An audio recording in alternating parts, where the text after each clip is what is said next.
નમસ્કાર પરિવાર ન્યૂઝમાં આપનું સ્વાગત છે। આજે દાહોદ જિલ્લામાં જે આદિવાસી પરિવાર વસવાટ કરે છે તેને લઈને અનેક મુદ્દાઓને લઈને આજે આદિવાસી સમાજના પરિવારના જે સભ્યો છે તેમનાથી ચર્ચા કરવી છે। દાહોદ જિલ્લો આદિવાસી બાહુલ્ય ધરાવતો જિલ્લો છે। અહીંયા 80% વસ્તી આદિવાસી સમાજની છે અને 20% વસ્તી અન્ય સમાજના લોકો અહીંયા વસવાટ કરે છે। છેલ્લે કેટલી સરકારો આવી, કેટલાય આદિવાસી સમાજના પ્રતિનિધિઓ આવ્યા, તેમને કોઈ પણ પ્રકારનો આદિવાસી સમાજ સાથે કોઈ પણ વિકાસની વાતો નથી કરી, તેમને ઉચ્ચ સ્થાને લઈ જવાની વાતો નથી કરી, વિકાસ નથી કરવામાં આવ્યો। અને જે પ્રમાણે આદિવાસી સમાજ અહીંયાથી માઇગ્રેશન કરી અને મોટી સંખ્યામાં ગુજરાતના અલગ અલગ જિલ્લાઓમાં જતો હોય છે અને તેમનું માઇગ્રેશન રોકવા માટે આદિવાસી પરિવાર દ્વારા થોડી મહેનત કરવામાં આવી રહી છે। તેને લઈને અનેકવાર ચિંતન શિબિરો યોજવામાં આવી રહી છે। આદિવાસી સમાજનું એવું કહેવું છે કે છેલ્લા ઘણા વર્ષોથી અહીંયા આદિવાસી સમાજના જે મોભીઓ છે તેઓ પ્રતિનિધિત્વ કરે છે અલગ અલગ રાજકીય પાર્ટીઓમાંથી, પરંતુ આદિવાસી સમાજનું કોઈ પણ પ્રકારનું ભલું વિચારવામાં નથી આવ્યું। તેને લઈને અહીંયા ચિંતન શિબિર યોજવામાં આવી રહી છે। ફરી એકવાર આદિવાસી પરિવાર છે તે આદિવાસી પરિવાર ચિંતન શિબિર યોજવા માટે તૈયાર થયો છે। દાહોદના નિમનલિયા ખાતે આગામી દિવસોમાં ચિંતન શિબિર યોજાવા જઈ રહી છે। તેને લઈને અમારી સાથે આદિવાસી પરિવારમાંથી બાબુભાઈ છે, અમે તેમનાથી ચર્ચા કરીશું કે આદિવાસી સમાજના ચિંતન શિબિરને લઈને આપનું શું કહેવું છે, કેવા પ્રકારની આદિવાસી સમાજની ચિંતન શિબિર યોજાશે? સૌથી પહેલાં તો મારા જોહાર। આવનાર 25 ફેબ્રુઆરી 2024ને રવિવારના રોજ ઝાયડસ મેડિકલ કોલેજ નિમનલિયાના સામેના મેદાન પર આદિવાસી પરિવાર દ્વારા આયોજિત આદિવાસી હક અધિકાર ચિંતન શિબિરનું આયોજન થવા જઈ રહ્યું છે। આ ચિંતન શિબિર આદિવાસી સમાજના જે સંવૈધાનિક હક અને અધિકારો છે, જેમ કે 5મી અનુસૂચિ, આર્ટિકલ 13(3) ક અને આર્ટિકલ 19(5)(6) તેમજ અન્ય જે આર્ટિકલ છે બંધારણમાં જે આદિવાસીઓને વિશેષ અધિકારો મળેલા છે એ વિશેષ અધિકારો સંબંધી તેમજ આદિવાસી સમાજની જે સમસ્યાઓ છે, પડકારો છે આદિવાસી સમાજ સામેના, શિક્ષણ, ગરીબી, બેરોજગારી, સ્થળાંતર જેવી અનેક બાબતો પર ચર્ચા વિમર્શ, ચિંતન મનન થવાનું છે। તો આ જે 25 તારીખે અમે જે ચિંતન શિબિર થઈ રહી છે એ આદિવાસી સમાજના જે પડકારો છે અને એ પડકારો સમસ્યાઓનું નિરાકરણ કેવી રીતે લાવી શકાય એ માટે અમે ચિંતન કરવાના છીએ।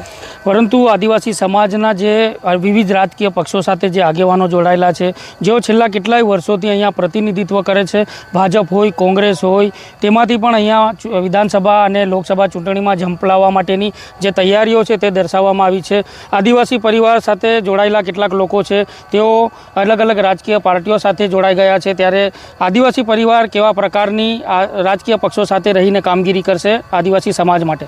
બિલકુલ, આજે ઘણી બધી જે રાષ્ટ્રીય પાર્ટીઓ છે અને પ્રાદેશિક જે પાર્ટીઓ છે, પરંતુ હું એ વિશે વાત કરવા માંગતો નથી, કારણ કે હું માત્ર ને માત્ર વાત કરીશ જે સમાજ વિશેની વાત કરીશ કે આજે જેટલા પણ કોઈ પણ પાર્ટી હોય એ છેલ્લા 77 વર્ષથી જે આદિવાસી સમાજનું ભારતના બંધારણને આર્ટિકલ 330 અને 332થી જે આદિવાસી સમાજનું જે જનપ્રતિનિધિત્વ કરે છે એ જનપ્રતિનિધિત્વ ક્યાંક ને ક્યાંક આદિવાસી સમાજનો જે વિકાસ થવો જોઈએ એ વિકાસ કરી શક્યું નથી અને આદિવાસીઓને જે સમસ્યાઓ છે, પડકારો છે અને જે દશા છે એનો અવાજ બની શક્યું નથી, જેના પરિણામે આજે આદિવાસી પરિવારે સમાજની વચ્ચે જઈને સમાજને જાગૃત કરવાની જરૂર પડી છે અને આ જે રાજકીય પાર્ટીઓ જે કામ નથી કર્યું એ આજે સમાજે કરવાની જરૂર ઊભી થઈ છે। એ એક દુઃખની બાબત છે।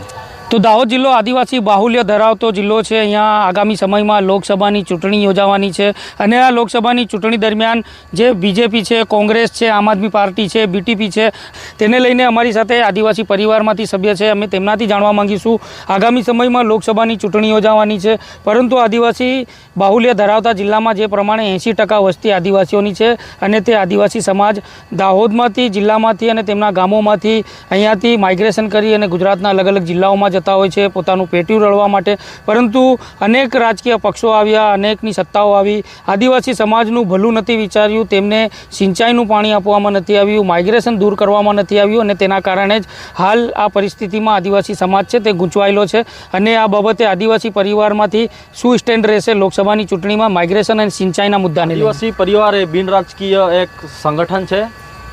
ચૂંટણીને અનુલક્ષીને તો શું નિર્ણય લેશે એ સમાજનો મુદ્દો છે અને સમાજ ઓલરેડી જાણી જ રહ્યો છે કે આજે કઈ સ્થિતિની અંદર છે। માઇગ્રેશનની વાત કરીએ તો ઘણા લાંબા સમયથી આજે સરકાર આવીને ગઈ, આજે 77 વર્ષ થવા આવ્યા છે, તેમ છતાં પણ માઇગ્રેશન દાહોદમાં ઓછું થવાને બદલે વધતું જઈ રહ્યું છે. એની પાછળ બી કંઈક ને કંઈક અમે અનુમાન કરી શકીએ છીએ કે જે સરકારની યોજના અમારા સુધી પહોંચવી જોઈએ એ પહોંચી નથી. એના લીધે આજે જે સ્થળાંતરનો મુદ્દો જોવાઈ રહ્યો છે એ વધતો જઈ રહ્યો છે. અને જે તમે પ્રશ્ન કર્યો એ બાબતે કે આગામી લોકસભા ચુનાવ આવી રહ્યો છે તો અમે શું સ્ટેન્ડ લઈશું. લોકસભા ચુનાવ આવી રહ્યો છે તો સમાજ સારા પ્રતિનિધિની સાથે જોડે જ રહેશે. ઘણા લાંબા સમયથી રહી છે.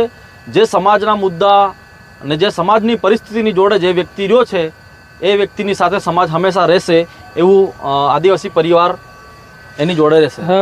2 દિવસ અગાઉ ચેતર વસાવા છે, આદિવાસી સમાજના છે, આમ આદમી પાર્ટીમાંથી ડેડિયાપાડાના ધારાસભ્ય છે, તેઓ દાહોદ ખાતે આવ્યા હતા. તેઓએ દાહોદ ખાતે આવી અને એવો હુંકાર ભર્યો હતો કે આદિવાસી સમાજ છે તે એક થઈને ચૂંટણી લડે. તે બાબતે શું કહેશો? એમનો મુદ્દો હતો કે આદિવાસી સમાજ એક થઈને મુદ્દો લડે. એમની વાત બી કંઈક ના કંઈક અંશે સમાજને એક કરવાની વાત હતી કે સમાજ એક થાય અને જે જગ્યા સુધી સમાજને પહોંચવું છે ત્યાં જલ્દી પહોંચી શકે એ એમની એક વાત હતી અને એ વાત સાથે અમે બી સમર્થન આપીએ છીએ. તમે થોડા દિવસોમાં આદિવાસી પરિવાર છે જે ચિંતન શિબિર યોજવા જઈ રહી છે. જોકે 2 દિવસ અગાઉ જ યુવા ચિંતન શિબિર જે આદિવાસી સમાજના યુવાઓ છે તેમના દ્વારા યોજવામાં આવી હતી, પરંતુ ફરીથી આ આદિવાસી પરિવાર દ્વારા ચિંતન શિબિર યોજવામાં આવી છે. તેને કયા મુદ્દાઓને લઈને ચિંતન શિબિર આદિવાસી સમાજમાં યોજાશે? આગલા 2 દિવસ પહેલાં પણ જે લીંબડી ખાતે ચિંતન શિબિરનું આયોજન કરવામાં આવ્યું એ પણ એક સારી એવી ચિંતન શિબિર રહી છે.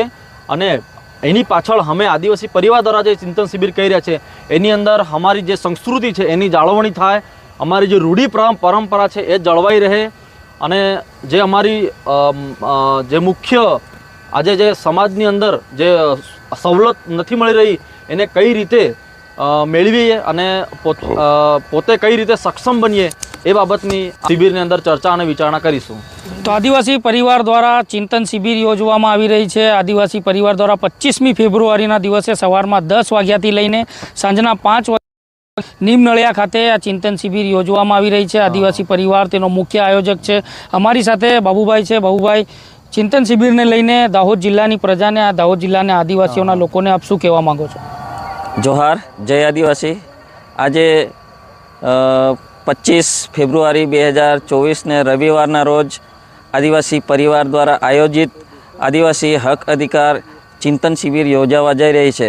ત્યારે હું આપના ચેનલના માધ્યમથી આદિવાસી સમાજને ખાસ જણાવવા માગું છું કે આ ચિંતન શિબિર આદિવાસીઓના હક અધિકારો તેમજ આદિવાસી સમાજને સામેના જે સમસ્યાઓ છે, પડકારો છે એના વિશે વિશેષ ચર્ચા થવાની છે.